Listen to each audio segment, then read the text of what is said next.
Magandang umaga mga bata! So ako si Teacher Awar, ang inyong teacher sa Araling Panlipunan. So bago tayo magsimula sa ating klase, nais kong tumayo kayong lahat para sa ating panalangin. So Mr. Dumaog, nais ko na ikaw ay pumunta sa harapan upang pangunahan ang ating pagdarasal. So, amin.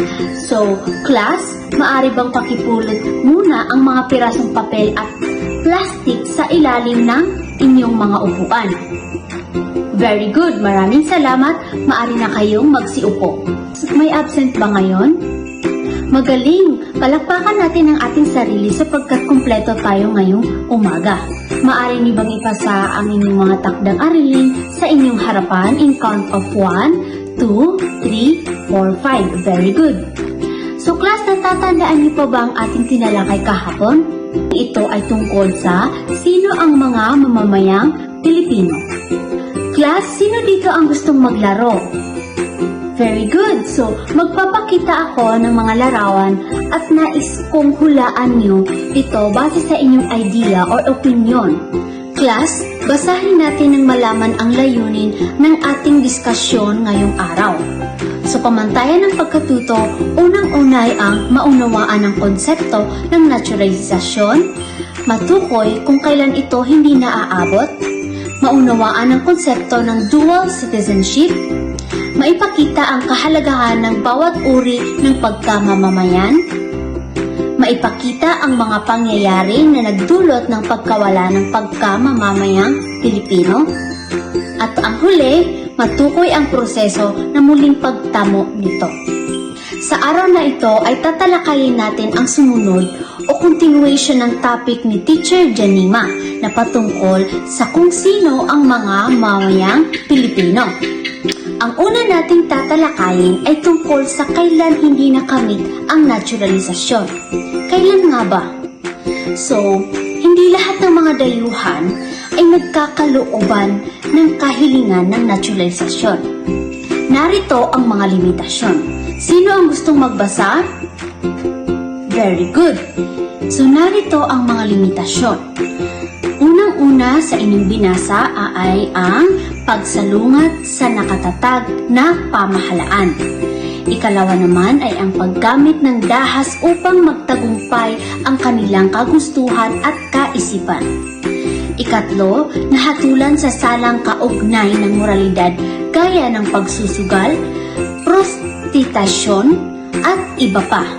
Ikaapat naman ay walang paniniwala sa ating pag-uugali, tradisyon, simulang maka-Pilipino at iba pa.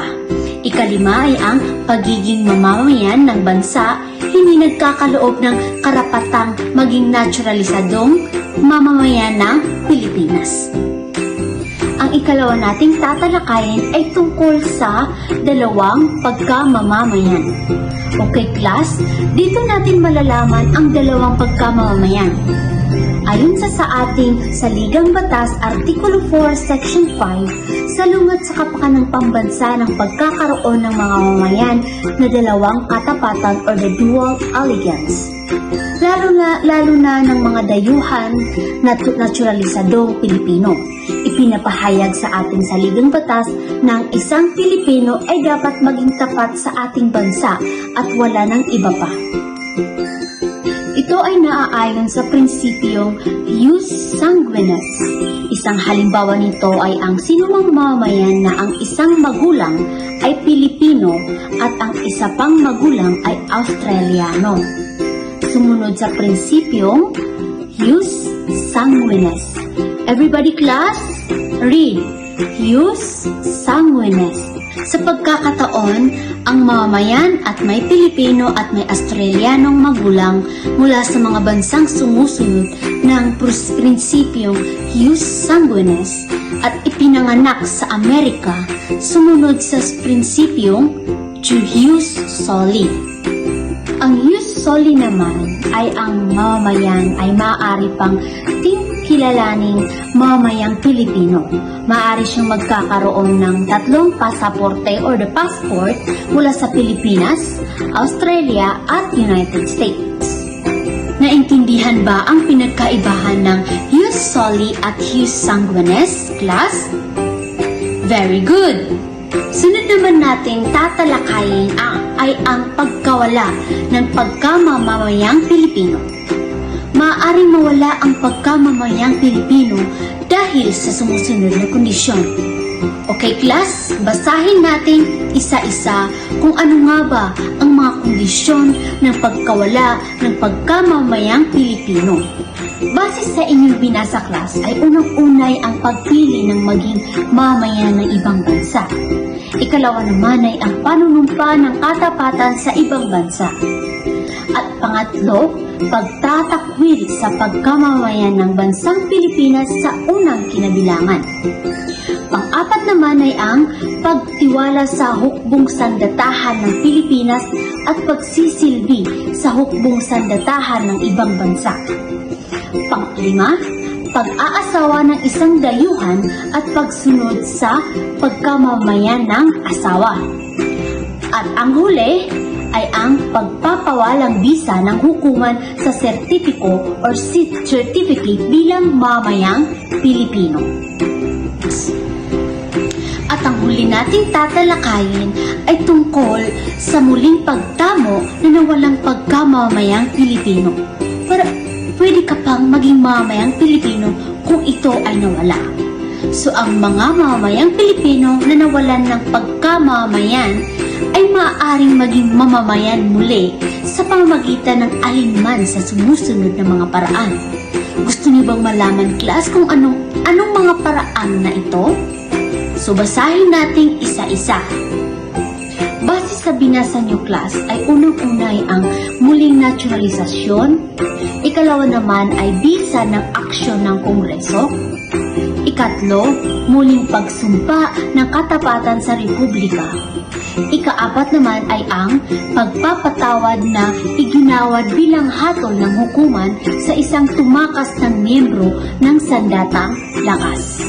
Ngayong tapos na ang ating discussion, magkakaroon tayo ng isang activity or isang gawain.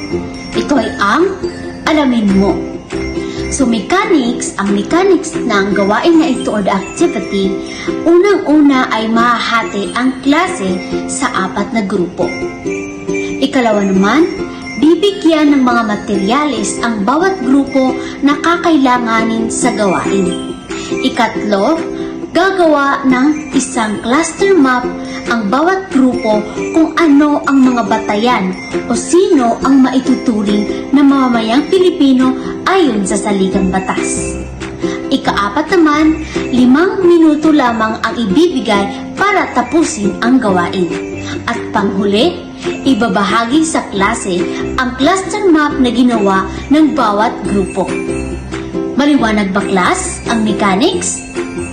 Very good! So ang ating pagsusulit ngayong araw na patungkol sa ating na-discuss kanina ay sagutan lamang ito base sa inyong natutunan. Unang question or unang sasagutan, paano maaaring magkaroon ng dalawang pagkamamayan ang isang Pilipino? At ano ang mga benepisyo at mga limitasyon nito? Ikalawa naman, ano ang mga sitwasyon o kondisyon na maaaring magresulta sa pagkawala ng pagiging mamamayang Pilipino? At panghuli, ano ang mga karapatan at tungkulin ng isang mamamayang Pilipino? Yun lamang po, ako nga po muli, si Teacher Awar, ang inyong teacher sa Araling Panlipunan. Maraming salamat sa inyong lahat.